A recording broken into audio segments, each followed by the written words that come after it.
मारे वाला केहू नहीं मारे वाला केहू बाना लंगड़ के केहू मरबो करी त का करबो तुम ओकरा के मरबो तू गो ढोला बिगबो त तारे पर छिटका पड़ी सांप छुछुनर बड़ा और बताई चुटकीला केहू माई बहन सुनिए सके भाई तेरे करत नहीं नु तेरे सलेंसरवा पुकू पुकू करत राम राम राम छी गरीब मत चुप रह सा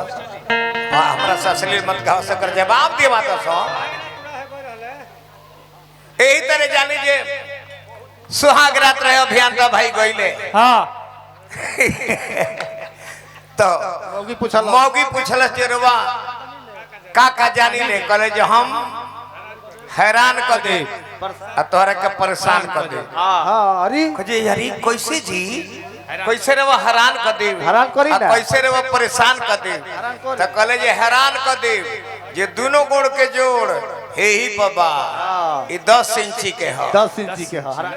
साचू अरे हैरान हो गई तो मोगी कहती कि साचू अब परेशान कैसे करब तो कहते रे परेशान करब कब ये 10 इंची के हो ये कबो खड़े ना होला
अटेंशन प्लीज। क्या बहुत सुंदर अभी अभी हमारे मनोज मास्टर ने पेश किया है। क्या किया है बाबू? आई हो दादा आई हो दादा हमें हर मिलल भी हमारा के गाय हो दादा तो दोनों बेरा तू बना के पिया चाय हो दादा संजय कहियो करे के माई हो दादा रह डालो अब तने बबुआ धर्मवीर हो तो सकवा खींच लो तो सकोड़ हिला बड़ी सुंदर कार्यक्रम चल रहल बा कुछ अश्लीलता का प्रयोग शुरू हो गई बा बहुत बहुत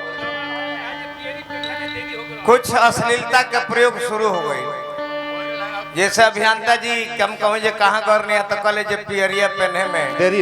हो गला पियरी बेटी हो पहनेला तो दुआरे बारात लगल बे तू अभी पियरिया पहनता बारात समियाना में आगुल बिया कबे के बारात समियाना में आइल बिया अभी तू पियरी पहनता रहा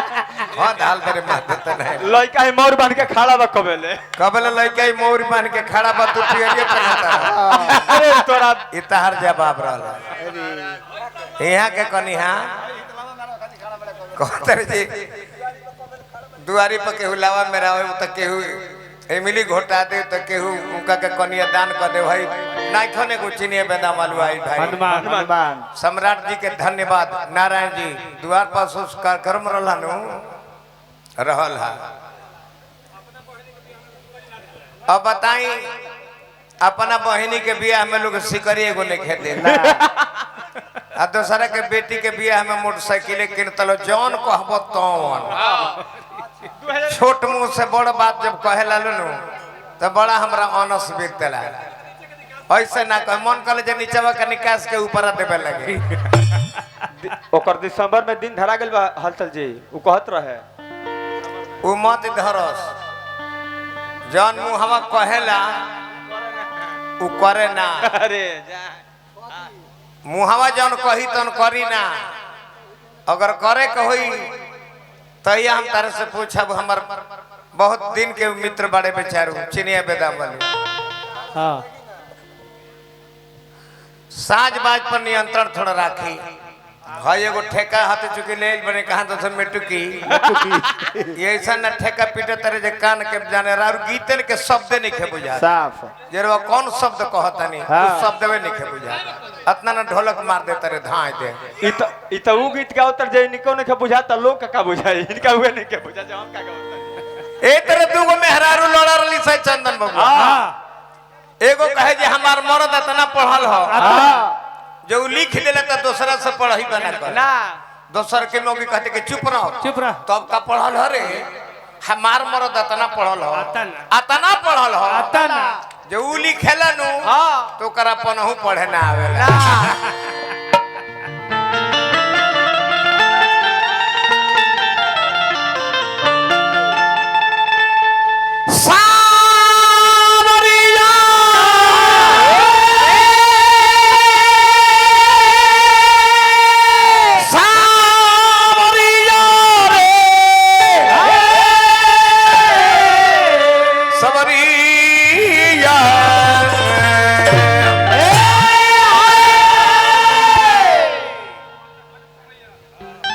दोनों जना रवा सब एक अटल बने हमारा बुझाइल है तो दूधू को ऊपर हमरे नु अब चढ़े के पड़ी हाँ चढ़ी चढ़ी अकेला बने जितना सकब उतना चढ़ ना तो हमनी ना के सकब तो मान लीजिए सीमन मंगावे के पड़ जाएगी ना तो हमनी के बानी जानू कसी देव जा पेंगो बबुआ बेंजू मास्टर होने को नचनी आइल बड़ू केने भाग गईली वो देखले बड़ी किलाट वालू के ले जाता रे एक किलाट वाला कप में कपड़ा में बूर दिहलस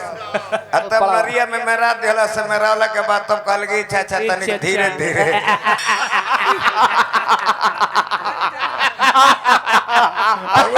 कहे किलाट वाला ही टंगरिया जे चाचा मत कहो हमर मोराल डाउ जाए दो अब लाजे भाग दिया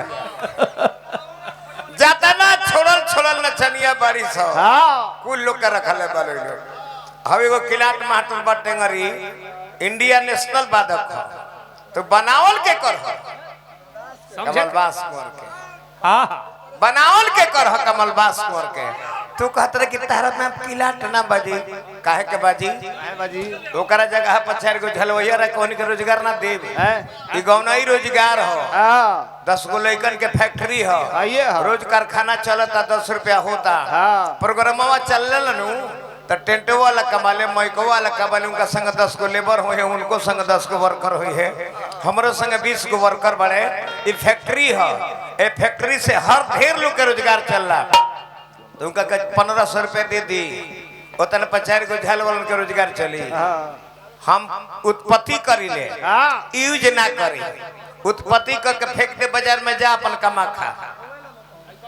अब हाउ एक जना तारे के 5 गो रोटी बना के ले तर नारायणपुर से गोरे गोरे बाड़े चंदन के हित हवे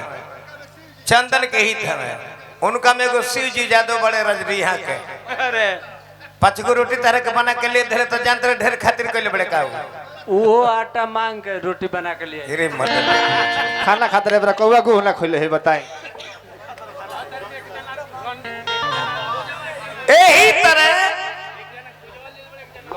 हई कहत रहे एक जना खोजवा लेल बड़े एक जना लौंडे लेल बड़े अब बताई ठीक बा हम खोजवा लेल बड़े हम लौंडा लेल बनी और ओकरा रंडी ले आई बड़ी बना रही रंडाधीश ठीक बा और रंडी नाच के हमरा लौंडन से तनी हिट हो जाओ जय हो रंडी धीराज अबे रंडिया के मुंह देखले के बा हाँ हमार मछलियां देखो गीत के बोलबा खिलारो अपना पेटी पर अरे लगाम ससुर जी ससुर जी यही तरह ए ससुर जी नया नया बियाह भइल हाँ आता ना ना परेशान कइले रहे कनिया हाँ जे पहुंच गइल दुल्हा जाने जे उनका अपना ससुरारी हाँ। आ लागल कहे कि ससुर जी और बेटी हमारा घर भर के डाह के बिक दिले बड़ी हाँ, हाँ। उनका अपन उनका पर लगाम लगाई न तो शादी के डाइवोर्स करा दी हमरा हनुमान चिनिया बे बन रहा हनुमान चिनिया बेदाम नारायण जी बनौले रहे कहाँ गए हो फिलहाल अपना बेटी पर लगाम ससुर जी अरे हम न बन कर रह जोरू के गुलाम ससुर जी गुलाम ससुर जी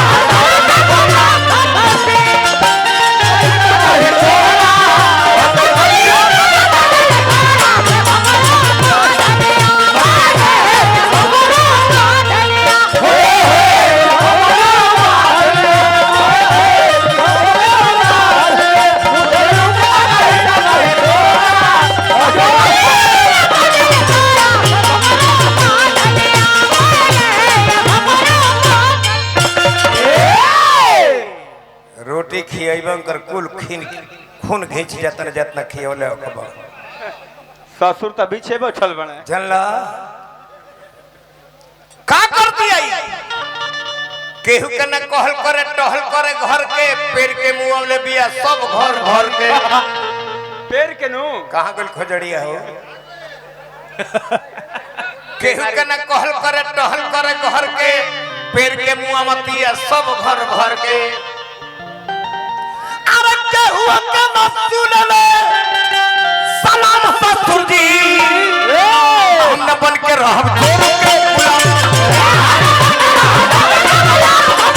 हम न बन के रहब जोरू के गुलाम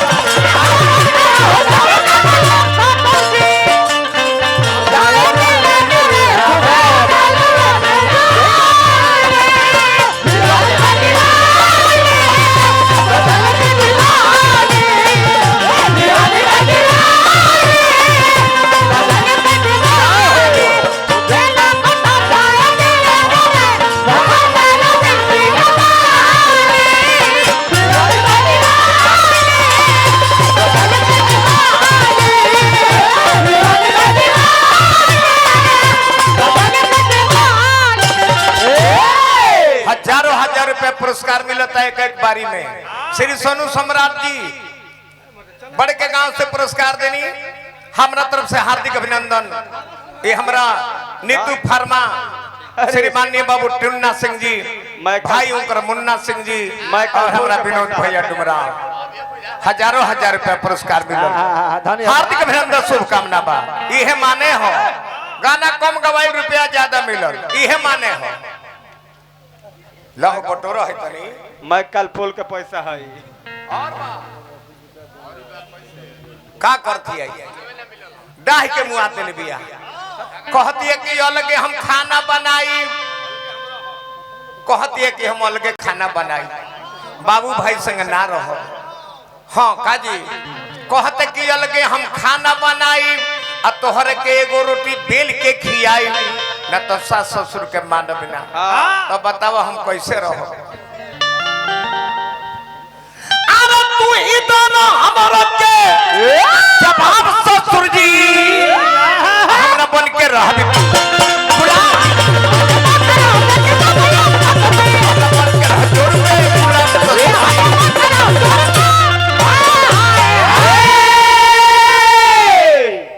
एगो दुखिया रहले अपना मेहरारू के